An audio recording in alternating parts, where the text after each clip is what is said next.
Before we begin, please click the like button and comment Amen to help my channel. I really appreciate it. My husband cheated on me. Today, I confronted his mistress. Justin and I had been together for 10 years, married for 6. I'd been with him for my whole adult life.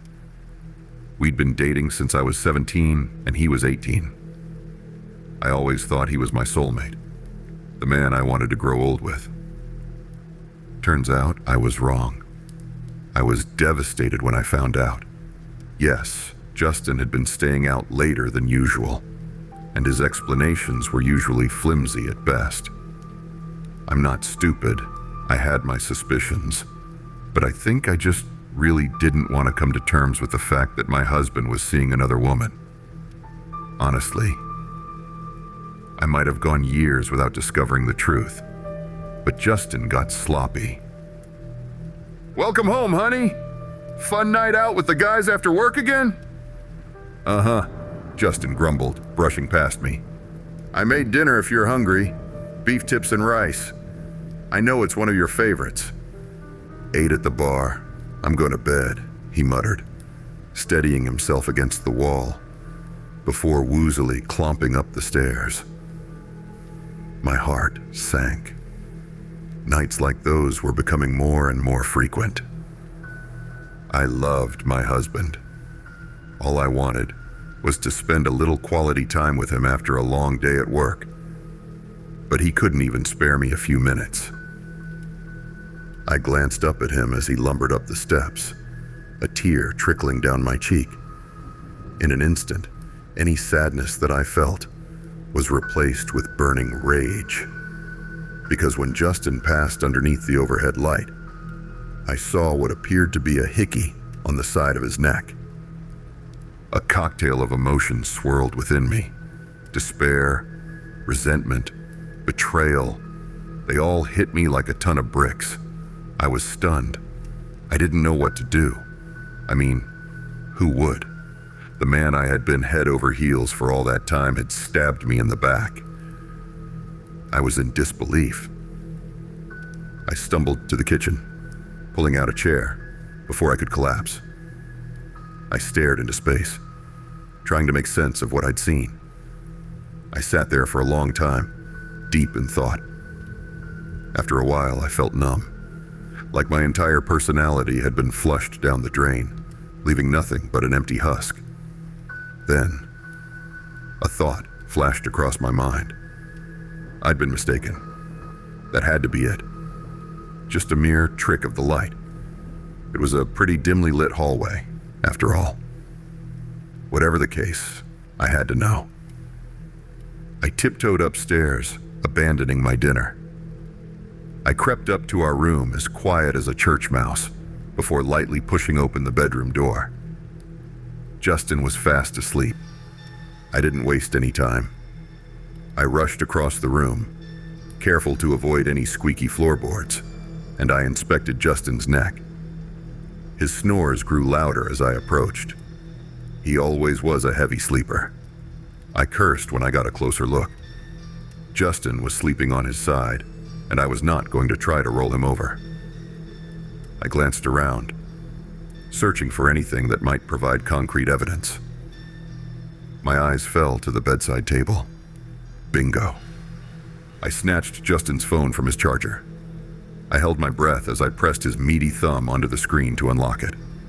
I grinned, feeling a rush of exhilaration as I achieved my goal. What? Huh. I froze. Justin groggily opened his eyes a sliver as my hand hovered over him. My blood turned to ice, and I prayed with all my might that my husband would just go back to sleep. To my immense shock, my prayers were answered. Justin mumbled incoherently under his breath, before grabbing a fistful of covers and nodding off. I'd escaped by the skin of my teeth. I had to be more careful. The first thing I did was check Justin's texts. I immediately saw a woman's name I didn't recognize.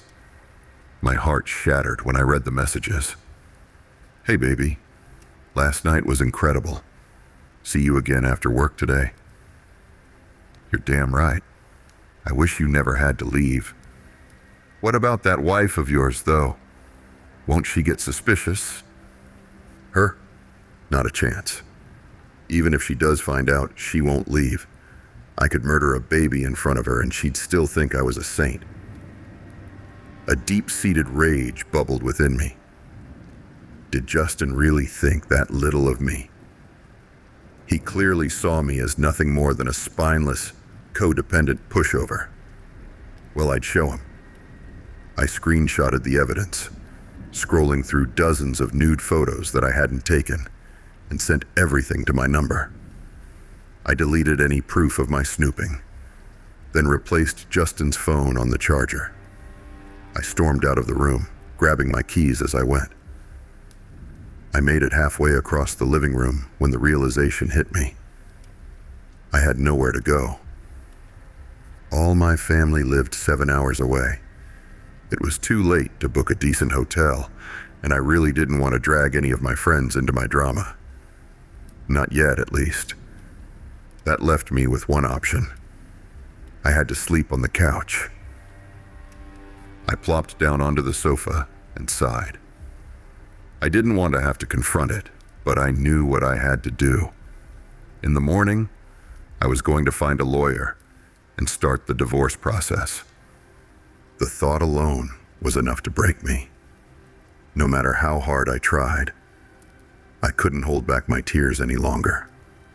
I cried like a baby, silently sobbing into a scratchy pillow for what must have been hours. My eyes were puffy by the time I was done. I couldn't fathom falling asleep in a state like that, but I must have at some point, because the next thing I remember, sunlight was flooding through the blinds. Morning, babe. How'd you... The rest of the sentence caught in my throat. That was right. Justin and I were about to be over. I grabbed my phone from the coffee table, tears stinging at the corners of my vision. I opened up the texts I'd sent myself as proof that the past 12 hours hadn't been some twisted nightmare. But the messages were gone. My eyes grew wide as I stared at the screen. That couldn't be right. They'd been there, clear as day the night before. Something wasn't adding up. I suddenly paused, bolting upright. Was that breakfast? The tantalizing aroma of eggs and bacon wafted around the corner from the kitchen. My brows furrowed. Justin never cooked. My breathing was shallow as I tentatively shuffled toward the kitchen. Curiosity gnawed at me like a piranha. I apprehensively peeked around the corner, unsure of what I would find. To my shock, there was my husband, humming a little tune while flipping pancakes. I rubbed my eyes. Was I seeing things? Surely I was delusional from lack of sleep. That had to have been it. Then, Justin turned, his icy blue eyes locking onto mine. Morning, princess. I hope you're hungry. I saw you sleeping on the couch and I thought you might not be feeling well, so I decided to make you a hot meal to help you get better. My heart skipped a beat. Was this really my husband? It looked like him, sounded like him too. Still, I was weary. Yeah. Just feeling a little under the weather is all. Are you feeling okay? You're acting different. Never been better. Honestly, I think I've really turned a new leaf, he said, placing a steaming plate before me. The old Justin is kaput. From now on, I swear, I'm going to be the best husband I can be. Our gazes connected, and I searched his expression for answers. He seemed genuine. If this was an act, it was a damn good one. Thanks, babe. That really makes me happy to hear. Justin beamed at me, the warmth of his smile seeping into my heart. It had been years since he looked at me like that. Well, get used to it, because I'm keeping my word. I love you, Lydia. I wanted to be suspicious. I wanted to remain silent. I wanted to keep my guard up, but how could I? All I needed was love and attention, and I was finally getting it. For the first time in a long time, it felt like my husband actually cared. "I love you too, Justin," I muttered before digging into my meal. A big part of me was still leery of my husband. His timing was pretty convenient after all. But even with all my doubts, Justin was seemingly sticking to his promise. He took me out on dates, paid to get my nails done, bought me flowers. He even started shouldering most of the housework. Needless to say, I was impressed. If he would have kept that up, I might have never suspected a thing. But one night, he slipped up. We were cuddled up on the couch, watching The Truman Show, when I asked. Now I wish I would have kept my mouth shut. "Hey, babe." "Yes, my love?" Justin asked, his eyes still glued to the screen. If someone close to you was an imposter, like a perfect replica except for a few tiny changes, do you think you'd notice? Justin tensed up, his eyes wide as he slowly turned to face me. A blank stare had overtaken his expression. A chill rippled through my body when he looked at me like that. He was beginning to frighten me. "I suppose so. Why do you ask?" His voice was monotone, dripping with a tinge of urgency. I didn't know how to process his sudden shift in personality. "It's the premise of the movie we're watching." I watched as the color seeped back into his face, and he loosened up, breathing a sigh of relief. I cocked a curious brow. Why was he acting so strange? "That makes sense." We sat there in uncomfortable silence, shifting our attention back to the TV screen. After a few more tense moments, I couldn't take it anymore. "I've got to use the restroom and charge my phone. I'll be right back." "No need to pause the movie for me." Justin nodded before grinning up at me. His smile. Had his teeth always been that straight? "Okay, baby girl. Hurry back. Wouldn't want your spot to get cold." "Yeah, sure thing." I practically bolted up the stairs, locking myself in our room. I slumped against the door, trying to steady my palpitating heart. What was going on? Was it just me? Or was that some seriously freaky behavior? Either way, I needed a second to calm down. I had my eyes shut, focusing on my breathing, when I heard it. My phone was buzzing from inside my pocket. I hurriedly retrieved it, glancing at the screen. Unknown number. I normally don't answer calls from strangers, but something compelled me. Maybe it was intuition, or perhaps I just wanted someone to talk to other than my husband. In the end, I accepted the call. Hello? Lydia Atkins? Speaking. Look, this is going to sound crazy, but I need you to hear what I have to say. Okay? I suddenly jolted up from my spot on the floor and stared at the locked door separating me from the hallway. Loud knocks rattled it in its frame. Lydia, who are you speaking to?" Panic surged through me as I scrambled for an answer. It's my mom. Go back downstairs. I'll be there in a minute." "That was him, wasn't it?" the caller said. "That was my husband, yes.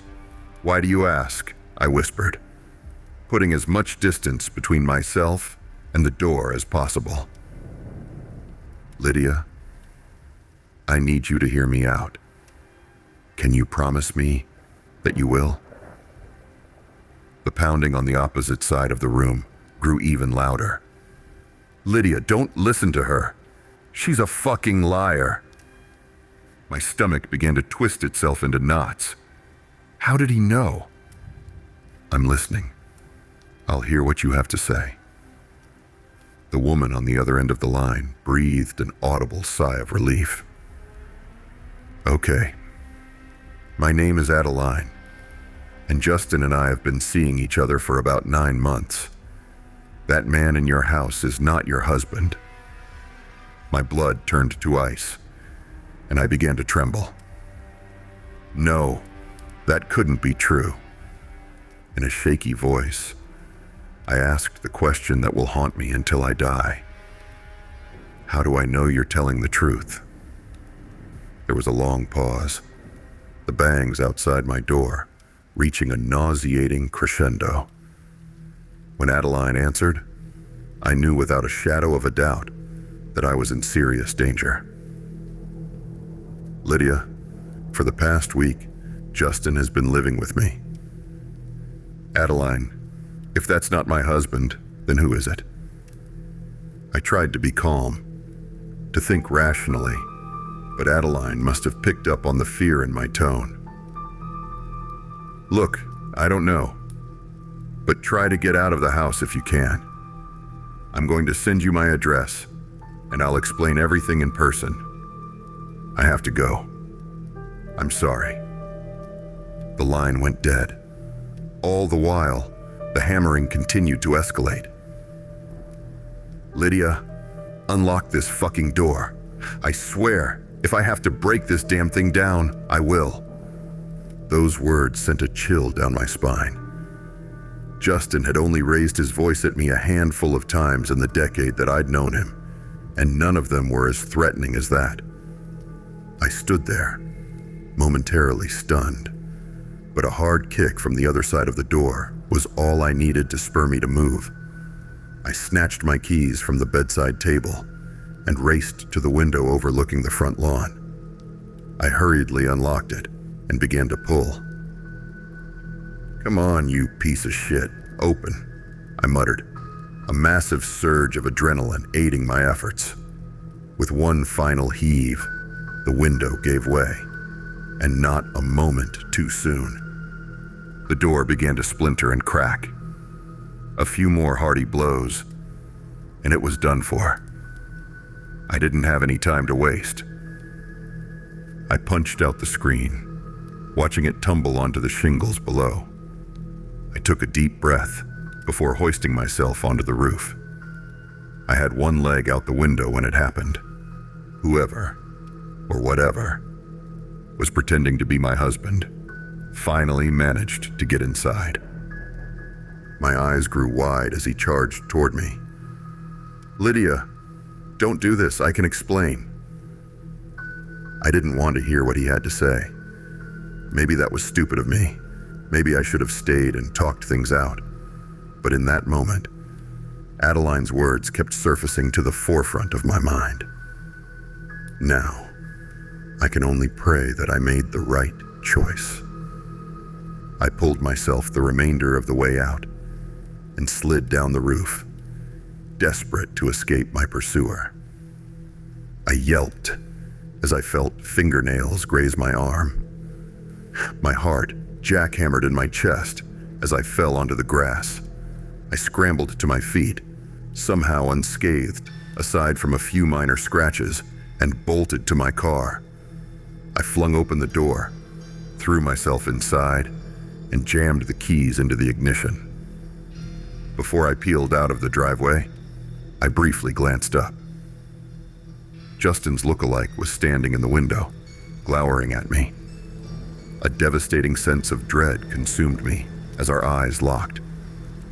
That's what terrified me the most. His eyes.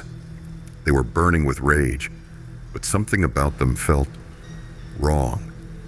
In fact, his entire face looked off, like he was trying to express an intense emotion, but he didn't quite know how.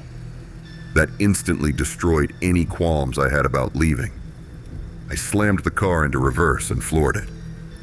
I briefly looked back as I sped away, and my stomach twisted itself into knots when I did. The window was empty. I was a wreck the whole way to Adeline's. An overwhelming flood of confusion, resentment, and fear swirled within me as the realization sank in. Justin really had cheated on me. And on top of that, he was leaving me for his mistress. It was all too much to process. I flew down the empty streets, tears trickling down my face. How did this happen? Why me? Why couldn't I have normal marital problems, like leaving the milk out or arguing over whose turn it was to do the dishes? I didn't ask for any of this. It wasn't fair. Fortunately, I didn't have much time to think about it. Thanks to my erratic driving, I made it to Adeline's place, if you could even call it that, in 10 minutes flat. I quickly parked beside the curb and stepped out. I gazed in bewilderment at the rundown shack as I made my way to the door. The house was tiny compared to ours. Faded yellow paint peeled off the exterior. The shutters clung on for dear life, and empty beer bottles littered the front lawn. I'd be lying if I said it didn't give me a little glint of satisfaction. I took a deep breath as I approached the door. Was I really going through with this? How did I know that Adeline was even telling the truth? Maybe I shouldn't have come. Before I had a chance to mull over any of those thoughts, the door swung open. A young woman, at least 5 years younger than me, stood in the doorway. As much as it pains me to admit it, she was beautiful. Long blonde hair flowed down to her waist, and ocean blue eyes stared into mine. She was a stark contrast to me in every way. "Lydia, come in." Smack. I slapped Adeline hard across the face, leaving an angry red imprint on her cheek. "Sorry." Knee-jerk reaction. She nodded, staring down at her feet. "No, I deserved that. Come in. We've got a lot to talk about." I obliged, following her lead. The inside of the home wasn't much better than the outside. Empty takeout containers were strewn about the floor. The carpet was stained with God knows what, and the whole place smelled like cigarette smoke. It took everything in me not to throw up. Adeline rushed to the couch, brushing away some stale potato chips from one of the cushions. "Sorry about the mess. You can have a seat if you want." One glance at that food-crusted sofa, and I instantly knew my answer. Thanks, but I think I'll stand." "If you say so," Adeline shrugged, claiming the spot for herself. "I guess I've got some explaining to do, huh?" "You sure fucking do." Adeline again shifted her gaze to the floor before meeting my stare. "Look, I'm really sorry about Justin. I'm not gonna sit here and try to make up some half-assed excuse. I'm a terrible person." I folded my arms across my chest. "You're not wrong. Is he here right now? You're at fault too, but Justin's the one I'm really pissed at." "No, he's at the bar. He said he had some drinking to do." "Lydia, I really am sorry. I know I can't make it up to you, but..." I held up my hand to stop her. "As much as I'd love to berate you and listen to you suck up to me the whole night, that's not why I came. I've got bigger problems to worry about. How did you know about whatever took Justin's place?" Adeline bit her lip, twirling a few strands of hair between her fingers. "So, tonight I went with Justin to get some of his things from y'all's house. He said you usually took a bath around that time, so he was just going to get in and get out before you noticed. But that thing, whatever it is, it met him at the door before he could go inside. I saw them arguing. Then Justin walked back to the truck, pale as a ghost. He dropped me back off here without a single word. After I saw that, I knew I had to warn you. I made Justin give me your number, and I called you right when I got home." I nodded, soaking in her revelation. That makes sense. I was wondering how you got my info, but I still have so many questions. What is this thing? And how did it manage to replace my husband? I mean, it's even got the same truck as he does. How is that possible? Adeline pursed her lips. I don't know. I wish I had more answers for you. But Lydia, you have to listen to me. Whatever we're dealing with, I don't think it has good intentions. Watch this. It'll prove that I'm telling the truth, she said, pulling up a video on her phone. I leaned in to get a better look. The video was of Justin. He was standing on our front porch, talking to himself. I could tell right away that the one facing the camera was the fake. It was too perfect. All its features were too smooth. I couldn't believe I hadn't noticed it before. The longer I watched, the more uneasy I felt. As the conversation progressed, I could tell that the real Justin was getting heated. There was no audio, but I could see him getting visibly more angry, even with his back turned. Until it happened. The imposter's face began to twist and contort in unnatural ways. It was as if someone was molding clay with an invisible hand. And that's where the video ended. The sight of it disturbed me on a primal level. My stomach churned, and my head began to spin. I seriously thought I was going to be sick. That's why I had to tell you. I couldn't just sit by and let that monster hurt you. A loud pounding against the front door cut Adeline off. Lydia! Lydia, are you in there? I just want to talk. Adeline and I shared a terrified glance. This couldn't be happening. How had he tracked me down? Follow me. I'll take you out the back. You parked on the street, right? Adeline whispered, leaping from the couch. Yeah, but how do I get around him? Won't he catch me if I make a break for it? Adeline met my gaze, a fiery determination gleaming in her eyes. I'll distract him. It's the least I can do. Good luck, she said, ushering me outside. The door clicked shut before I had a chance to thank her. I closed my eyes, took a deep breath, and without giving myself time to freak out, I raced to my car.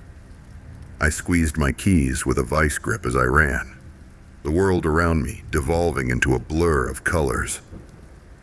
I didn't even spare a glance at the front porch as I flew past.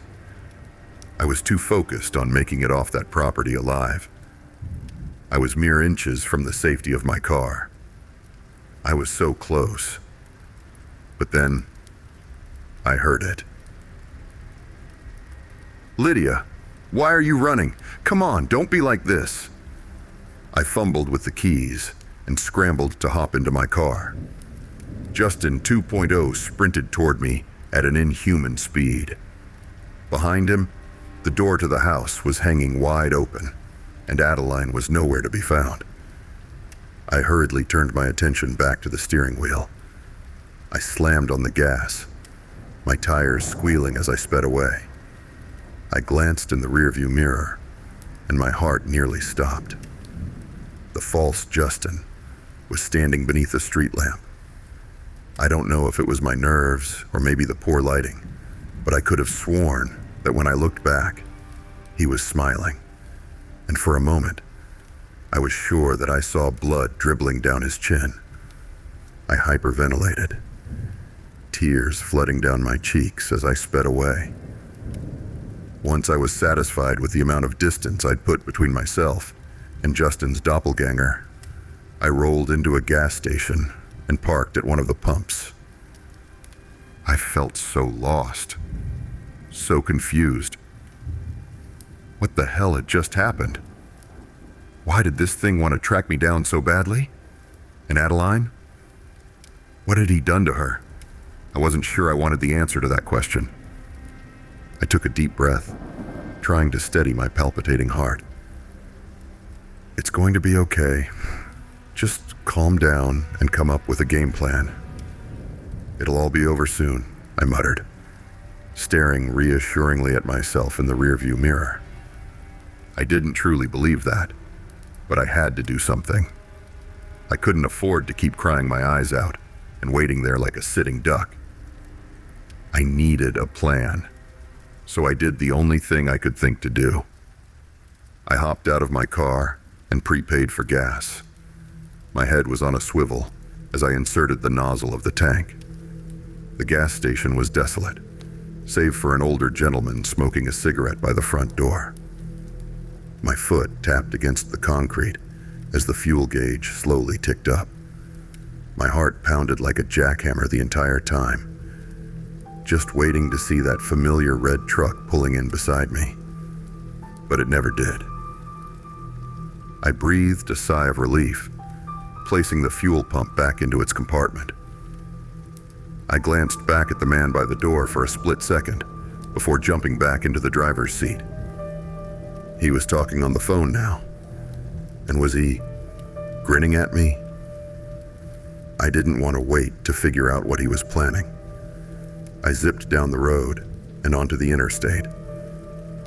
I didn't know where I was going, but I knew that I needed to get far away from my husband's look-alike.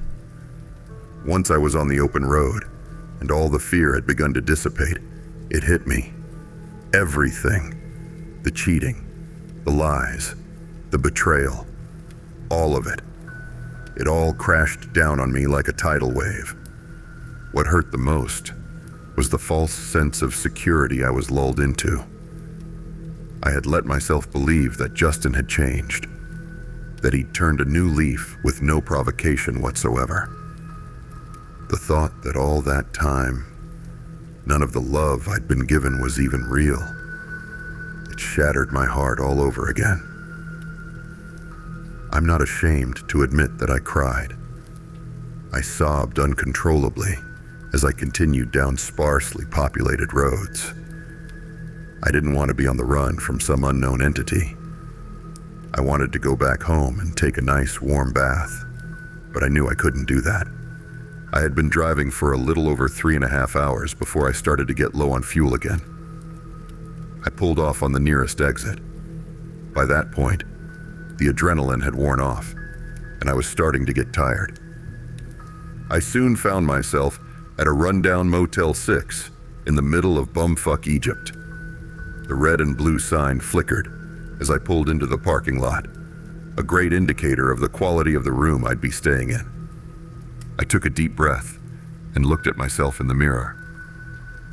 "Come on, Lydia. You can do this," I murmured, stepping out of the car. My eyes darted from left to right as I made my way to check in. My BMW looked so out of place beside all the rusted clunkers sprinkled throughout the lot. I picked up my pace, my heart rate spiking. A bell chimed as I opened the door to retrieve my key. A young man with black, greasy hair sat behind the counter, reading a Playboy magazine. He didn't even look up as I approached. Hi. Can I get a room?" The boy lazily glanced up at me before releasing a sigh. "Sure, $50. I pursed my lips as I fished around in my wallet. $50 a night for this dump? What a rip-off! I slapped the cash onto the counter, thanking my lucky stars that I wouldn't have to risk getting my bank information stolen from their card reader. The boy, whose name tag read Steven, handed me the key for room number 12 before pocketing the cash. "Thanks," I said, shooting him a glare as I snatched the keys. He gave me a slight nod before returning to his magazine. I nearly sprinted to room 12. I hurriedly jammed the key into the lock before shoving the door open. Right as I was closing it, something caught my eye. Headlights. I kept the door cracked just enough to see. Silly, right? Surely I was just being paranoid. There was no way that... It was him. Justin's truck cruised into the parking lot. It was unmistakable. The faded red paint, the dent on the driver's side door, the crack running down the entirety of the windshield. It was all there. I quietly locked myself in the room, my head spinning. How was this happening? I was so far from home. How had he found me again? The realization hit me like a ton of bricks. How stupid could I possibly be? The answer was so simple. I pulled out my phone, and there it was. Justin and I were sharing our locations. With everything that had happened, I hadn't even thought to turn it off. I knew it was too late, but I turned off location services anyway. I felt nauseous as I placed my phone back in my pocket. How accurate was that thing? Did the doppelganger know what room I was in? Morbid curiosity got the best of me. I had to know. With a shaky hand, I brushed back the blinds to my window. The second I did, tears began to trickle down my cheeks, and my blood turned to ice. He was outside. Justin's impersonator was standing directly outside my window. His eyes were wide and manic. The grin he wore looked off, like it was too big for his face. I couldn't move. I was paralyzed with fear. The fake Justin walked up to the glass and paused for just a moment. The silence was so deafening that the only audible noise was the blood pumping in my ears. And then, he moved. His tongue lolled out of his mouth, and he slapped it against the glass with a wet thump. He dragged it upward, those inhuman eyes never breaking contact with mine. "I found you. It's time to stop running and let me in." His smile vanished as he gritted out those words. That was enough to snap me from my stupor.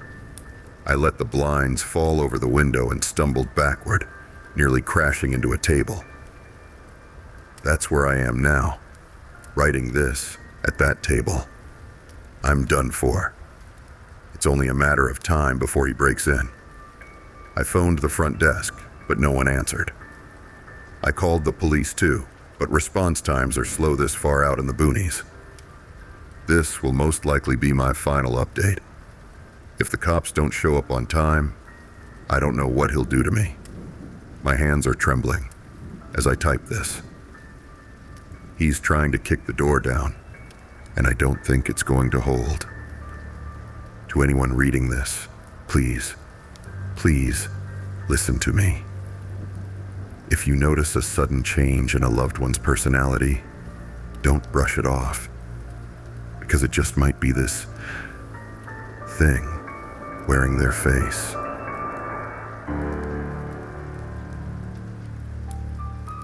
Aha! You survived the story. Think you can handle how deep, dark, and disturbing the rabbit hole goes? Click on the playlist and let me know in the comments where your breaking point is.